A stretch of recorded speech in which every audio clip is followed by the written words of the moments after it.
नमस्कार। आकाशवाणी से प्रस्तुत है समाचार संध्या।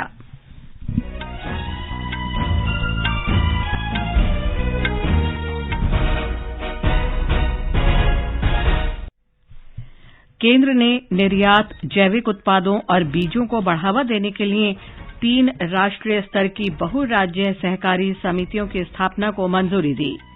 सरकार ने रुपे डेबिट कार्ड और कम रकम की लेन-देन से संबंधित भीम यूपीआई को बढ़ावा देने की 2,600 करोड़ रुपए की प्रोत्साहन योजना को मंजूरी दी। प्रधानमंत्री नरेंद्र मोदी ने कहा, भारतीय अर्थव्यवस्था वैश्विक विपरीत परिस्थितियों से बेहतर ढंग से निपटने में सक्षम है। उत्तराखंड सरकार ने जोशीमठ में जमीन धंसने से प्रभावित प्रत्येक परिवार को 1.5 लाख रुपए के अतिरिक्त राहत पैकेज की घोषणा की। और कटक में हॉकी विश्व कप का उद्घाटन, पहला मैच शुक्रवार को खेला जाएगा।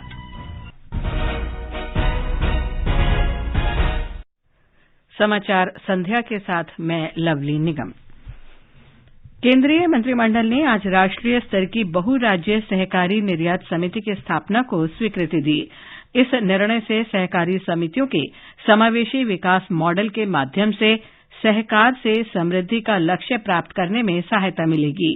केंद्रीय मंत्री भूपेंद्र यादव ने नई दिल्ली में कहा कि बहुराज्य सहकारी निर्यात समिति से वैश्विक बाजार में भारतीय सहकारी समितियों की निर्यात क्षमता में वृद्धि होगी। संस्थागत सोसाइटी का जो ढांचा उपलब्ध कराया गया है, उसके अंतर्गत एक ऐसे अम्ब्रेला ऑर्गेनाइजेशन के रूप में काम किया जाएगा। पूरा ही नहीं किया जाएगा, इसके लिए किसानों को, जिसकी बहुत बड़ी आवश्यकता हमारे ग्रामीण क्षेत्र में रहती है, कि उनको टेक्निकल गाइडेंस देने का भी काम किया जाएगा। गवर्नमेंट की एक्सपोर्ट जो प्रमोशन स्कीम है, उसको कोऑपरेटिव के लिए इम्प्लीमेंट करने का काम किया जाएगा। मंत्रिमंडल ने राष्ट्रीय स्तर की बहुराज्य सहकारी जैविक समिति की स्थापना के प्रस्ताव को भी स्वीकृति दी। ये जैविक उत्पादों के एकत्रीकरण, खरीद, ब्रांडिंग और विपणन के लिए संगठन के रूप में कार्य करेगा। श्री यादव ने कहा कि यह समिति घरेलू और वैश्विक बाजारों में जैविक उत्पादों की मांग और खपत की पूर्ति करने में मदद करेगी। उन्होंने कहा कि इस निर्णय से सहकारी समितियों और किसानों को जैविक उत्पादों का अधिक मूल्य मिलेगा। उन्होंने कहा कि केंद्रीय मंत्रिमंडल ने राष्ट्रीय स्तर की बहुराज्य सहकारी बीज समिति की स्थापना को भी स्वीकृति दे दी है।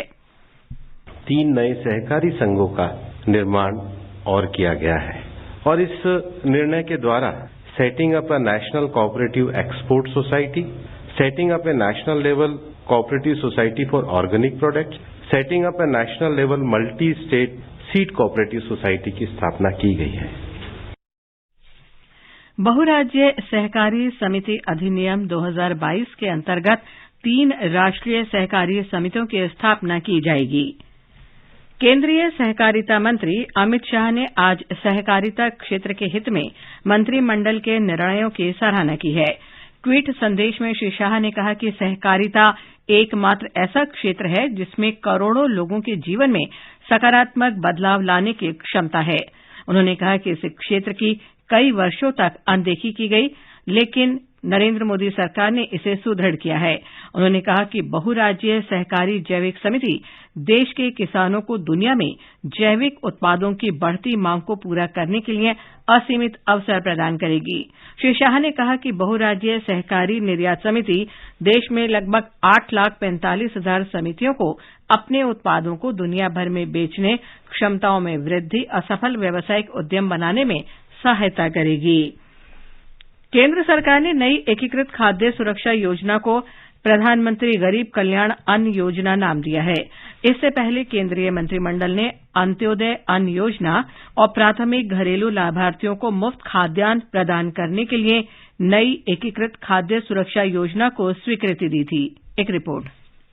नई योजना इस वर्ष 1 जनवरी से लागू हो गई है। इससे 80 करोड़ से अधिक निर्धन लाभान्वित हुए हैं। राष्ट्रीय खाद्य सुरक्षा अधिनियम के अंतर्गत सभी प्राथमिक घरेलू और अंत्योदय अन्न योजना के लाभार्थियों को वर्ष 2023 के लिए मुफ्त खाद्यान्न उपलब्ध कराया जाएगा। केंद्र सरकार 2023 में राष्ट्रीय खाद्य सुरक्षा योजना और अन्य कल्याणकारी योजनाओं के अंतर्गत खाद्य सब्सिडी के रूप में 2 लाख करोड़ रुपए से अधिक खर्च करेगी। समाचार कक्ष से मनोज। केंद्रीय मंत्रिमंडल ने रुपे डेबिट कार्ड और कम रकम की लेनदेन से संबंधित भीम यूपीआई को बढ़ावा देने की प्रोत्साहन योजना को मंजूरी दे दी है। इस योजना की वित्तीय व्यय 2,600 करोड़ रुपए है। इस निर्णय से डिजिटल व्यवस्था को मजबूत बनाने में मदद मिलेगी। श्री यादव ने बताया कि मंत्रिमंडल ने कोलकाता स्थित जोका में national centre for drinking water sanitation and quality संस्थान का नाम Shyama Prasad Mukherjee national institute of water and sanitation किए जाने को भी मंजूरी दी है। National centre for drinking water sanitation and quality Swachh Bharat mission के लिए बजट के अलावा वित्तीय संसाधन जुटाने के लिए, डिसबर्स करने के लिए एक अच्छे प्रीमियर इंस्टीट्यूशन के रूप में उसको अभी वो जो कार्य कर रहा है उसके नामकरण किया गया है। विश्व बैंक ने भारतीय अर्थव्यवस्था में फिर विश्वास व्यक्त किया है। बैंक ने अपनी रिपोर्ट में कहा है कि विश्व की 7 सबसे बड़ी उभरती अर्थव्यवस्थाओं और विकासशील देशों में भारत की सबसे तेजी से बढ़ने वाली अर्थव्यवस्था बनने की उम्मीद है। विश्व बैंक ने कहा है कि भारत की अर्थव्यवस्था के वित्त वर्ष 2023-24 में 6.6% की दर से बढ़ने की आशा है। प्रधानमंत्री नरेंद्र मोदी ने आज इंदौर में मध्य प्रदेश वैश्विक निवेशक सम्मेलन का वर्चुअल माध्यम से उद्घाटन किया। इस अवसर पर उन्होंने कहा कि भारत 2014 से रिफॉर्म, ट्रांसफॉर्म और परफॉर्म के पथ पर अग्रसर है। श्री मोदी ने कहा कि आत्मनिर्भर भारत अभियान ने इसे और गति दी है।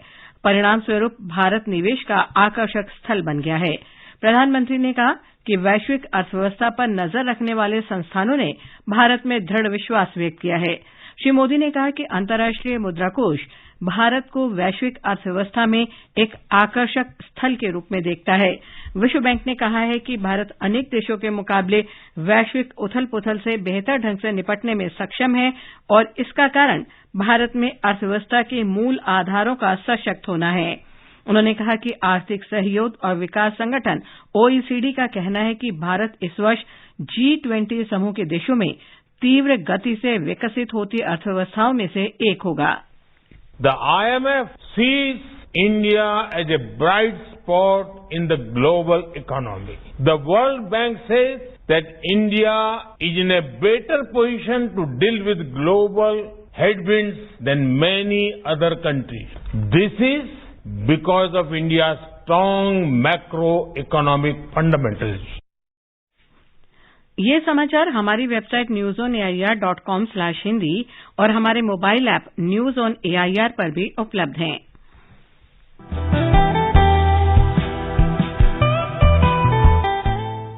Northeast Diary program, broadcast every Thursday at 5:30 p.m., brings very interesting and enchanting stories from the 8 Indian states of Northeast India. In this week's Northeast Diary, on 12th of January, we bring you an interview with Dr. Purnima Devi Burman, wildlife biologist, who was awarded the United Nations Environment Programme's Champions of the Earth honor. Looking forward to seeing you there.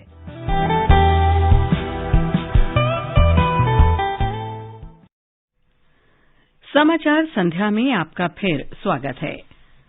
Uttarakhand सरकार ने राज्य में जमीन धंसने से प्रभावित प्रत्येक परिवार को 1,50,000 रुपए के अंतरिम राहत पैकेज की घोषणा की है। मुख्यमंत्री की सचिव आर मीनाक्षी सुंदरम ने कहा है कि ये सहायता आपदा राहत कोष से दी जाएगी। इसमें से 50,000 रुपए आवास बदलने के लिए प्रदान किए जाएंगे। जोशीमठ में श्री सुंदरम ने कहा कि जो परिवार किराए के मकान में रहना चाहते हैं उन्हें सरकार अलग से लगातार 6 महीने तक 4,000 रुपए प्रतिमाह देगी। जमीन धंसने वाले इलाकों में प्रशासन ने राहत और बचाव कार्य तेज कर दिया है। श्री सुंदरम ने बताया कि अब तक कुल 723 घरों में दरारें आई हैं। उन्होंने कहा कि इनमें से 86 घर असुरक्षित इलाकों में हैं। प्रशासन ने 131 परिवारों को 462 सदस्यों को सुरक्षित निकाल लिया है। उपराष्ट्रपति और राज्यसभा के सभापति जगदीप धनखड़ ने आज जयपुर में 2 दिन के अखिल भारतीय पीठासीन अधिकारियों के 83वें सम्मेलन का उद्घाटन किया। लोकसभा अध्यक्ष ओम बिड़ला, राज्यसभा के उपसभापति सहित कई विधानसभाओं के अध्यक्ष और उपाध्यक्ष इस सम्मेलन में उपस्थित थे। सम्मेलन को संबोधित करते हुए उपराष्ट्रपति ने कहा कि पीठासीन अधिकारी सम्मानित पद पर हैं और इस स्थिति में वो राजनीति के पक्षकार नहीं हैं। श्री धनखड़ ने कहा कि लोगों के कल्याण के लिए संसद और विधानसभाओं में चुने गए प्रतिनिधियों के योगदान का अधिकतम उपयोग महत्वपूर्ण मुद्दा है। पेट्रोलियम और प्राकृतिक गैस मंत्री हरदीप सिंह पुरी कल नई दिल्ली में भारतीय उद्योग परिसंघ के 11वें जैविक ऊर्जा शिखर सम्मेलन 2023 को संबोधित करेंगे। शिखर बैठक में चर्चा का विषय है भविष्य के लिए ऊर्जा का सतत समाधान। सम्मेलन में नवाचारों के लिए भविष्य में स्वच्छ और हरित ऊर्जा समाधान के बारे में विचार विमर्श करने का अवसर मिलेगा। प्रधानमंत्री नरेंद्र मोदी इस महीने की 13 तारीख को वाराणसी में दुनिया के सबसे अधिक दूरी तय करने वाले रिवर क्रूज एमवी गंगा विलास को झंडी दिखाकर रवाना करेंगे। संस्कृति मंत्रालय कल वाराणसी में इस अवसर पर एक विशाल सांस्कृतिक कार्यक्रम सुर सरिता आयोजित करेगा। विख्यात गायक शंकर महादेवन कल शाम काशी विश्वनाथ कॉरिडोर में आयोजित इस भव्य समारोह में अपनी प्रस्तुति देंगे। हमारे संवाददाता ने खबर दी है कि इस संगीत कार्यक्रम के दौरान गंगा विलास क्रूज में यात्रा कर रहे पर्यटकों सहित अन्य विशेष अतिथियों को मां गंगा की महत्ता से अवगत कराया जाएगा। इस यात्रा में गंगा विलास क्रूज उत्तर प्रदेश, बिहार, बांग्लादेश और असम से गुजरेगा। सड़क परिवहन और राजमार्ग मंत्री नितिन गडकरी ने कहा है कि राजमार्गों के विकास और डिजिटल प्रौद्योगिकी सक्षम इंटेलिजेंट ट्रांसपोर्ट सिस्टम आईटीएस सेवाओं के कार्यान्वयन में जापान के साथ सहयोग का भारत समर्थन करता है। श्री गडकरी ने आज नई दिल्ली में श्री कोइची हागेउडा और हिरोशी सुजुकी के नेतृत्व में जापानी प्रतिनिधिमंडल के साथ बातचीत की। मुख्य निर्वाचन आयुक्त राजीव कुमार की अध्यक्षता में चुनाव आयोग का दल त्रिपुरा की चुनाव तैयारियों का जायजा लेने के लिए 2 दिवसीय दौरे पर अगरतला में हैं। ये समाचार आकाशवाणी से प्रसारित किए जा रहे हैं। ताजा समाचार जानने के लिए आप हमारे Twitter handle @AIR News Hindi को फॉलो कर सकते हैं। FIH पुरुष हॉकी विश्व कप की आज ओडिशा के कटक में बाराबती स्टेडियम में रंगारंग शुरुआत हुई। उद्घाटन समारोह में ओडिशा के मुख्यमंत्री नवीन पटनायक, केंद्रीय खेल मंत्री अनुराग ठाकुर, FIH अध्यक्ष तैयब इकराम, हॉकी इंडिया के अध्यक्ष दिलीप टिर्की और कई राष्ट्रीय और अंतर्राष्ट्रीय खिलाड़ी उपस्थित थे। एक रिपोर्ट। दुनिया का हॉकी बादशाह बनने की जंग की औपचारिक शुरुआत हो गई है। कटक के बाराबती स्टेडियम में रंगारंग समारोह में भारत की समृद्ध संस्कृति और कला को प्रदर्शित किया गया। इस दौरान देश भर की संगीत और नृत्य जगत की हस्तियों ने अपने प्रदर्शन से लोगों का मन मोह लिया। उद्घाटन समारोह में बॉलीवुड स्टार रणबीर सिंह और दिशा पटानी ने प्रस्तुतियां दी। साथ ही अंतर्राष्ट्रीय पॉप बैंड ब्लैक स्वान ने भी जबरदस्त उपस्थिति दर्ज कराई। 40,000 दर्शकों की क्षमता वाले स्टेडियम में ओडिशा की कलाकार श्रेया लेंका की प्रस्तुति भी खास रही। हॉकी विश्व कप पर 2023 का गीत हॉकी है दिल मेरा लिखने वाले संगीतकार प्रीतम ने 11 अन्य गायकों के साथ प्रस्तुति दी। उद्घाटन समारोह के बाद मुकाबलों की शुरुआत शुक्रवार से होगी, जहां 16 टीम विश्व चैंपियन बनने के लिए अपनी पूरी ताकत झोंक देंगी। पहले दिन 4 मैच खेले जाएंगे और मेजबान भारत का पहला मुकाबला स्पेन की टीम से होगा। मुकेश कुमार, आकाशवाणी समाचार, दिल्ली। केंद्रीय स्वास्थ्य मंत्री मनसुख मांडविया ने braving a viral storm India's covid vaccine story पुस्तक का आज नई दिल्ली में विमोचन किया। पुस्तक के सह लेखक आशीष चांदोरकर और सूरज सुधीर हैं। जनवरी 2021 में कोविड-19 टीकाकरण अभियान शुरू करने की दूसरी वर्षगांठ से पहले पुस्तक का विमोचन किया गया है। इस अवसर पर श्री मांडविया ने कहा कि पुस्तक देश की सफलता की कहानी और नए भारत का इतिहास है। उन्होंने कहा कि भारत ने सार्वजनिक भागीदारी के साथ अनुकरणीय टीकाकरण की दिशा में कोविड प्रबंधन मॉडल स्थापित किया है। श्री मांडविया ने कहा कि पिछले वर्ष प्रधानमंत्री नरेंद्र मोदी के जन्मदिन पर 2 करोड़ से अधिक टीके की खुराक का आंकड़ा पूरा होना इसका एक बड़ा उदाहरण है। प्रधानमंत्री नरेंद्र मोदी ने आज इजरायल के प्रधानमंत्री बेन्यामिन नेतन्याहू से टेलीफोन पर बात की। श्री मोदी ने श्री नेतन्याहू के 6ठी बार इजरायल का प्रधानमंत्री बनने पर बधाई देते हुए सफल कार्यकाल की कामना की है। अंत में मुख्य समाचार एक बार फिर। केंद्र ने निर्यात, जैविक उत्पादों और बीजों को बढ़ावा देने के लिए 3 राष्ट्रीय स्तर की बहुराज्यीय सहकारी समितियों की स्थापना को मंजूरी दी।